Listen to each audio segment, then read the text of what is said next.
But let's get right into it, Rob. The games this weekend with the Lakers, it was tremendous. I think it was the best weekend, and I said this going forward, not because LeBron played great and the Lakers won two out of two against the other two best teams in the league, but I said this going into the weekend that this was going to be the best weekend of the regular season. LeBron versus Giannis, the two leading MVP candidates, two teams with the best record. And then, of course, LeBron versus Kawhi, Lakers versus Clippers, the battle for Los Angeles, which will end up being the battle for the Western Conference. And on top of that, the Lakers had not beaten either of those teams. They were 0-3. It really was as much of a must-win as you could get in the regular season just for their mental well-being. And I thought it was tremendous, Rob. And I thought that LeBron James showed that he's still the best player in the world. I thought he played tremendous. I thought he outplayed both Giannis and Kawhi. And I was really impressed that he took the challenge to guard Kawhi essentially the whole game. I mean, obviously you get switched off of guys and there's cross matches, but they were basically matched up the entire game, not even just the fourth quarter for LeBron. That was impressive. So, I thought he came out of this shining bright, and we'll see if he can keep it up throughout the postseason. But I thought it was a great weekend for LeBron. Frank, do we have audio of Vogel? He said this was the best weekend or the best two-game stretch LeBron's had in a Laker uniform. Which some might say isn't that, didn't saying that much, but I definitely think it was his best stretch in a Laker uniform and his best two-game regular season stretch in a while, at least most significant. What were your thoughts, Rob? Yeah, I mean, it was a must, I think, weekend for the Lakers, and LeBron was able to put it together and do what he had to do because I think there was people – I think he realized it more than anything. Right. The other two teams – the Clippers and the Bucks had nothing to prove, but the Lakers, because they were 0-3 against those two teams, I agree that it was up to LeBron and the Lakers to prove that they are viable against the two teams who basically will be in their way as you go forward if they're trying to win a championship. So I think that the onus was on them, and they were able to win both of those games. So I think, of course, people wouldn't have counted them out had they lost both of the games or split. So, there's a lot of prisoner of the moment. I don't think any LeBron people, had they lost, would have said, okay, that's it, they can't win. So I get the over the top, oh my God, like they're going to win the championship now kind of weekend field that people are going crazy about. I'm just not in that camp. And if I'm the Clippers, I still feel good at where I am. In the last 11 games, they're 10-1. And, were they going to sweep LeBron and the Lakers the whole year? Probably not. And they had already won 2 games. Did they want to win? Of course they wanted to win the game. But I don't think it's the end-all, be-all.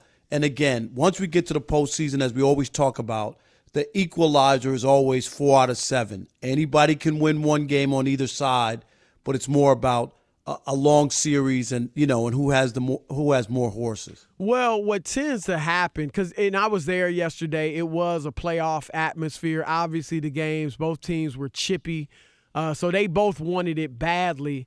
But what tends to happen, Rob, especially in a playoff situation, is whatever team wins the last game, that's who everybody thinks going to win it, right? Like if that was game 1 of the series, you would have pundits all over the country saying LeBron's going to the finals. The Lakers are going to win. Or if the Clippers won game 1 or came back and won game 2, then people would be saying the same thing about the Clippers. So you can't be on this roller coaster ride in the playoffs. And I think because yesterday was a playoff atmosphere and we feel strongly that these teams are going to meet in the postseason, I think people are overreacting. Now, the Lakers look great.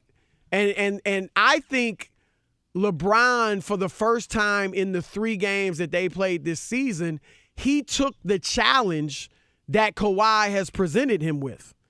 You know, and I'm not saying I believe Skip Bayless's theories that Kawhi is calling him out and doing the commercials during Laker games because he's trying to, embarrass LeBron and this and that.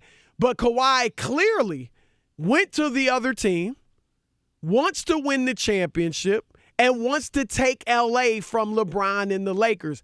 And I thought this was the first time where LeBron wasn't tentative in the game and really just, he posted up Kawhi. He drove on Kawhi. He guarded Kawhi.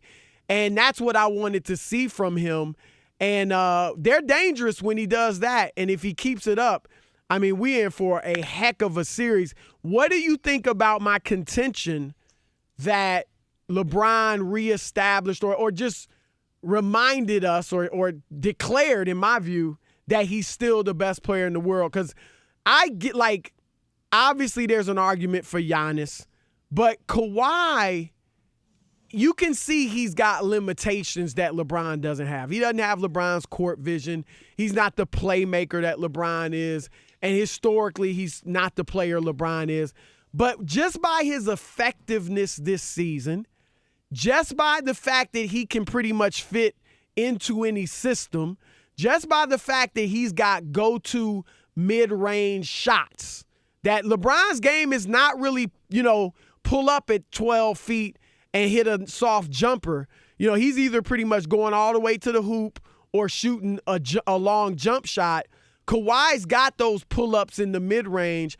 There was an argument to be made that he was the best player in the world. But I think LeBron, again, especially with guarding Kawhi, they both scored essentially the same amount of points, but the playmaking he did, the passing he did, he's lined up on different spots on the floor now where he's posting. He's getting it on the wing. He's getting it at the free throw line. He's also running the offense. I just think he showed. Now, can he keep it up? We'll see. But he showed that when necessary, he still can be the best player in the world. Yeah, that would be the natural to, of course, on a weekend like that when you beat the two best teams really out there. Again, the two. Yeah, a bit overstated, just from the standpoint of Giannis is having an unbelievable season and what his team is, and if you put the numbers together, other than LeBron's assists, he's behind. Giannis clearly, to me, has had an MVP season. LeBron's had a very good one. I think a lot of people factor in, and I don't know if you're really supposed to factor in that it's year 17. Right. And I think that's where people like to marvel at it. But if you just look at the pure numbers and if you didn't attach the names or personalities to it, Chris, I don't think that LeBron would be the MVP. I really don't, with what Giannis has done. Yeah. And I think that's where we are. People look at that. Well, he's in year 17. Well, he's 35 years old for doing that, and you marvel at it. And don't get me. It shouldn't. But I'm just saying, don't you think that people factor that in? Some will. Right. And I get it if it's nip and tuck and it could go either way. Yeah, the narrative, can come into play. That could be the tipping point. And in fairness, historically, sometimes people have gone with a narrative. We know Jordan could have won it so many more years. They wanted to get one every year. Malone, right. Was real. They wanted to get one to Barkley and other guys. So the narrative has at times weighed in. At times it's been a lifetime achievement award. Yes, and that's not what it's supposed to be. Yeah, I think LeBron has closed the gap, and I think there's a few. I still have Giannis ahead. I'm an official voter. I still have Giannis ahead, but I'll say this, and I have reasoning that we'll get to later in the show. I do think for the first time this season, LeBron has a legitimate chance of getting my vote. Now, he's behind right now. Giannis is still ahead, but he's closed the gap, and now I'm really watching these last 5 or 6 weeks of the season to see how they play out, whereas a week ago, I was thinking there's really nothing LeBron can do to catch Giannis, but things have happened to Giannis. Like, number one, big part of my argument for Giannis was that they were on a historical pace. him and the Right. Bucks. Like, they were on pace to win 71, become the third team only to ever win 70 or more. Now they're on a 68 win pace, which is not as historic. It's great, not as historic. But what about you're big into the PER? Yeah, and that was other than Wilt. Well, he was. That's the thing. That was my second point. He was on pace to have the greatest PER of all time for a single season.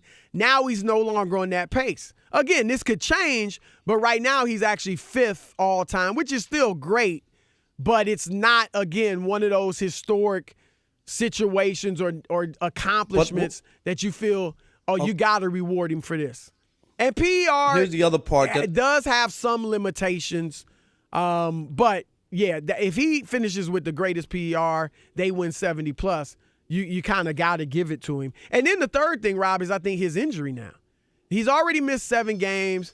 He's gonna miss 2 more. They've said if the most games, the fewest games that a guy has played in the modern era, like since 1980, and won the MVP is 71 games.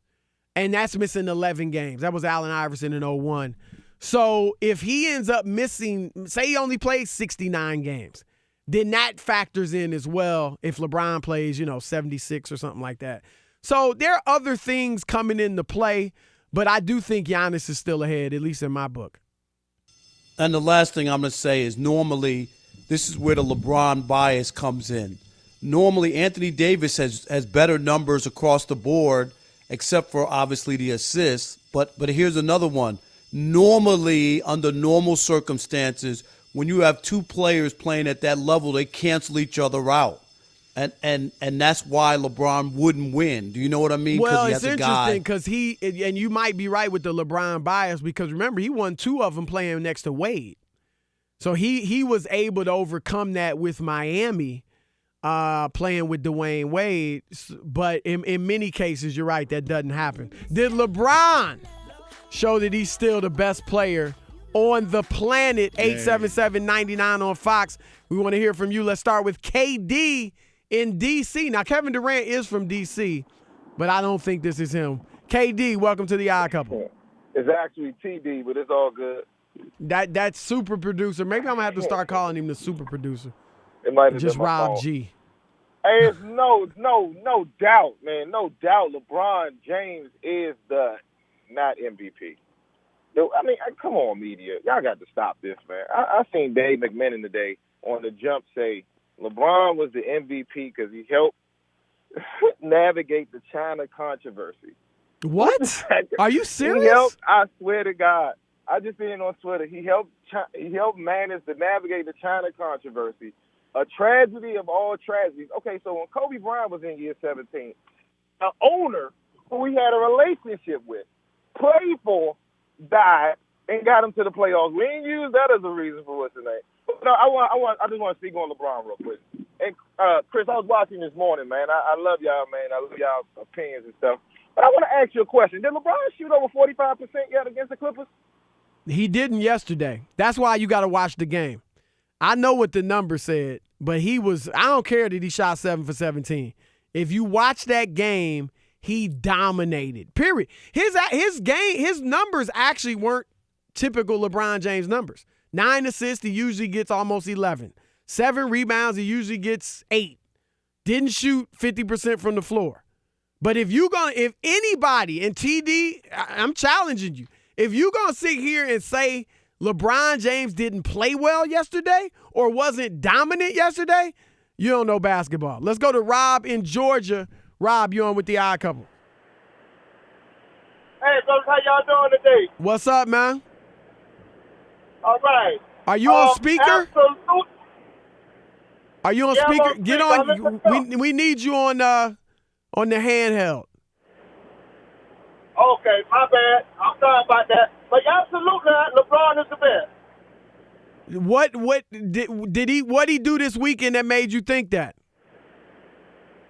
First of all, he played dominating defense. He controlled the whole game on defense. When he played good defense, everybody played good defense.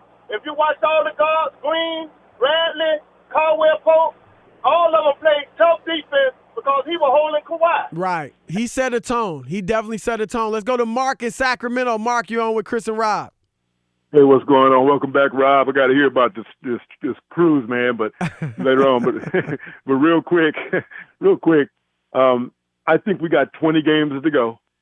I think it's still Giannis. I'm not taking anything away from the pick. I love Giannis. Right. But with 20 games to go, I hate when people say it's over. No, 20 games to go, and I think he's been conserving energy. I think you saw him play with more energy than you saw him play with all year, and I think he's been conserving it. I think he wanted to show in both these games against Milwaukee and the Clippers who the best player on the planet still is. I think he still is when he wants to be. Right. I don't think he can do it for 82 anymore. But we're going to find out in about 6 weeks who the best player is. Right. I agree with everything you said. Look, since the All-Star break, he's been 30 points, 10 assists, 8 rebounds on 55% shooting. So he clearly has picked it up. And yesterday was shocking. Shocking that he actually guarded Kawhi basically the whole game. Rob, when you saw that, Rob, what was your – I imagine you were just as stunned as I was. Yeah, I just didn't think that they would go in there. But then again, when you think about it, and we talked about it earlier, it still comes down to it was a game that they needed desperately. And I think that even it's just psychological or – I think that's what it was. To make you feel better about yourself. Yep. Do you know what I mean? Yep. Like if you lose another game and you're 0-3, remember, you're not playing at – I know the Clippers were the home team yesterday, but you're not playing at some different arena. This is your arena. Right. And to go down 0-3 and you've lost all 3 games, I think that would have been like a little question mark in the back of your head. Like, wow, we really can't beat these guys. So I think that there was a sense of urgency, more so from the Lakers side, and that's not to poo-poo them winning the game or whatever, or like the Clippers didn't want to win. Right. Of course they wanted to win. So I don't agree with that. People say that maybe the Clippers wanted it. They wanted to win because it's again a psychological edge, right? They would have had a huge advantage over the Lakers mentally. Because not only that, because Chris, it would have been 11-0 in your last 11 games. They beat Houston, right, and on the road, and then they beat the Lakers when they needed to win that game. So tell me that wouldn't have made you feel even better if you were Clippers. And remember that fourth game is going to be. They reschedule it because of the Kobe tragedy.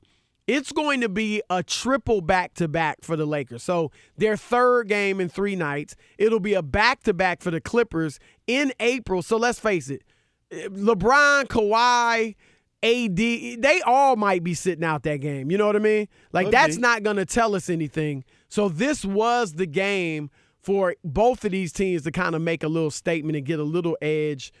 So it was big. Let's go to Isaiah in Baltimore. Isaiah, you're on with Chris and Rob. Hey, you guys. I hope you enjoyed your trip, Rob. You sounding a little down, man. Hopefully, you sound like you might have left one of those golden girls, maybe a golden egg of yours. No, I'm not doing that. It's all good. It's all good. I'm just fine. I appreciate it. No, but all right. I called last week, Chris, and I was talking to you, and I said, if LeBron could pull this off against the Bucks and Clippers, and I didn't expect this. Now, right now, I would probably have to edge him the award. I really can't get mad if somebody says they still have Giannis by a little bit. There is a lot of basketball to be played, but this weekend was a masterpiece by LeBron. Even, I heard the first caller, Nick, pick LeBron stats. LeBron never shoots. The Clippers are a great defensive team, and they have people who are going to give LeBron's problems. 7-17, late in the game, he didn't run away from the free throw line. Right. He attacked who was in front of him.